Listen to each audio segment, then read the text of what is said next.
Hey YouTube, Wheelchair21 here, and sorry if there was a bit delay on the beginning. My computer seems to always run slow when I hit record on record videos.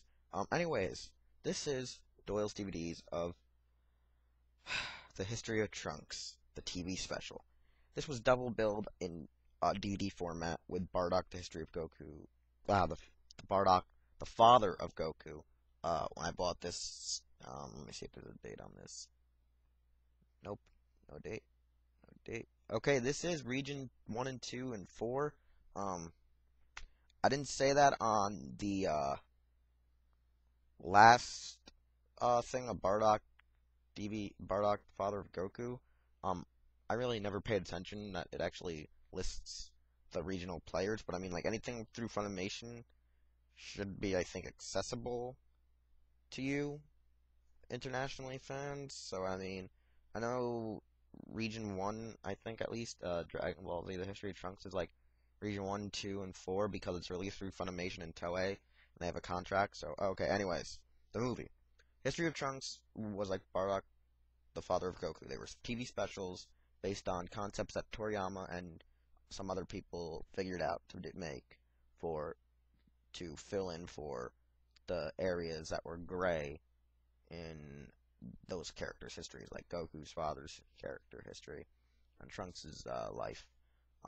Some of these have different depictions in the manga and original anime. As so, in Bardock, it was that he was a standalone in the TV movie, I should say, but in the original anime, he was actually fighting with a group of Saiyans. But now it's been rewritten that Bardock was a standalone. History of Trunks, however, was rewritten as some of the fights that Gohan participated in actually took place in this and in the actual manga compared to what it did in the anime. They showed multiple different flashbacks, probably due to the timeline disfiguration, because there's a lot of timeline disfiguration that makes me say, Toriyama, you shouldn't have made this timeline. I mean, a lot of people like Trunks, but he really ruined the whole complexity of, like, supposedly time travel physics from movies and television wise that we knew, that it made it that technically it made Back to the Future look easier to understand just by watching it back when Back to the Future first aired. So I mean, when you watch History of Trunks, though, it's like you go to point A and go back in time and change it. But when you go back to your time, you go back to your time. It was like a dimensional rift portal thing that he could do that. I mean, if Trunks was changing the future by coming back in the past, each time it should have been a new Trunks coming back from the future, or no Trunks at all. Not the same one, technically. Not the same one. But anyways, the story is, it starts off with the heart virus that everyone was introduced to right around the time when this video was released, or special was released on television. Goku dies. Vegeta and Piccolo have to lead the Z Fighters against the androids. Gohan survives through those oncoming 14 years or so after that, and is now almost in his 20s. Trunks is now in his teens. Trunks becomes the student of Gohan, and they battle the androids for a short period. Gohan loses the use of his left arm. Gohan is shortly then killed by the androids while trying to teach Trunks to unleash his Super Saiyan powers. And Trunks then goes to avenge Gohan about a year or two later. In the original manga, that scene is not even in there. It just shows him it just shows him waking up after he got his ass whooped from the movie. The sword thing, just picks it up out of the ground or off the thing, and then we have, like, Fusion Reborn, a remake of how he gets the sword in the newer timeline. And the movie ends with him going in the time machine to go to give Goku the medicine, warn him, and go screw up time by actually fighting Frieza and King Cold. And right before he, goes to do all that crap, as I'm saying. The movie itself is great. I like it more than Bardock and Father of Goku. History Trunks also has a Funimation soundtrack, in a sense, on the DVD, where it has songs inserted from American bands and groups. In the credits, some of the names have been swapped around, so the songs paired with probably a different artist, because at least 2 of those songs are that I went and searched up after I rewatched this movie most recently to do this Doyle's DVDs. Bardock and Trunks have more like art band artists that people barely know doing most of the music, and so was another movie, the actual feature film Broly. All three of these have Funimation soundtracks, but with bands lesser known, probably to the public, and more like ones that are just real fans of that genre of music. Um, so one thing is when you're watching this, check out the Funimation add-in features of the soundtrack. Also, um, enjoy this darker plotline and twist and prologue or introduction to who Trunks was when he chose to go on his mission back in time to save Goku and change the future and alter it.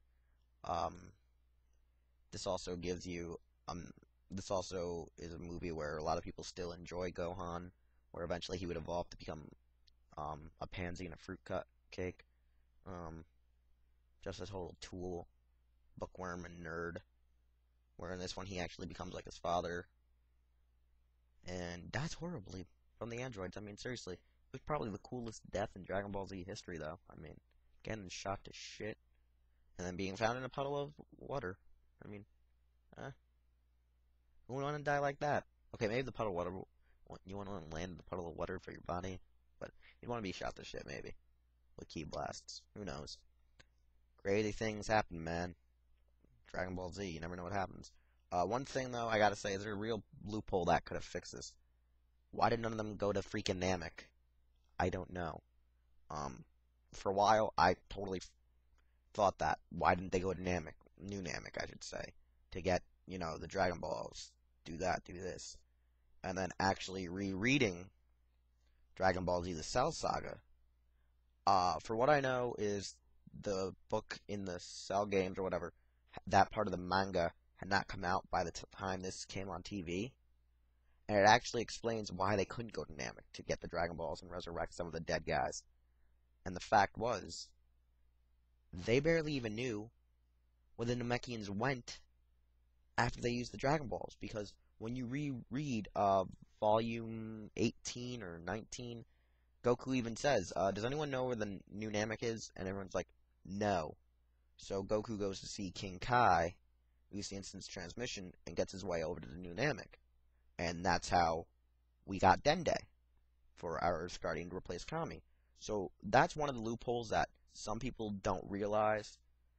That's the only one I've ever realized. I, as a diehard fan recently, since I was watching a lot of Kai and got back into Dragon Ball Z again, like rewrote how the timeline could be conceived. That it shows that it's technically like the same Trunks, but a different version from each parallel timeline that keeps coming back to rewrite history.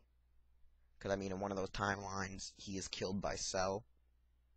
So, that means there's like 3 possible futures that are all the same, in a sense, or connected.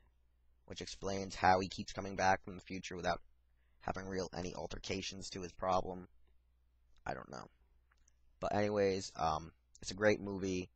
Great double feature by having History of Trunks and Bardock the Father of Goku. Really watch the Funimation soundtrack, Funimation dub. It's a great version. It's really what makes Dragon Ball Z in the U.S. And that's all I gotta say is that great movie, great story. Enjoy it. Also, check out for the Shinken Gold SHF review when it ever gets up. Then I'll be posting a vlog or so, and then I'll be doing Doyle's Digivolutions week, getting the other vlogs up, and then I'm going to try to, while I'm doing the Doyle's Digivolution week, I'm going to try to slide in a few of my Transformers reviews with the vlogs, then go over to the Forgotten Fig Arts week, and then try to figure out where I'm going to go from there, because I have like 2 other reviews that have to come in through after or before the Forgotten Fig Arts week. And then probably by then I'll have to do the Kamen Rider Dragonite Forgotten Fig Arts week. The other Doyle's DVDs for wrestling I will get to. So for now, enjoy what I got, check out what's coming, and just be waiting out there, YouTube, because I don't forget. I just don't have the time. I'm kind of busy. Not so much. I'm busy, but I do things, okay? I do things. And I get sidetracked. So, it's horrible being a multitasker. Because, hey, how the hell did Voltron Fleet of Doom go up before I put up History of Trunks? Explain that, YouTube. And,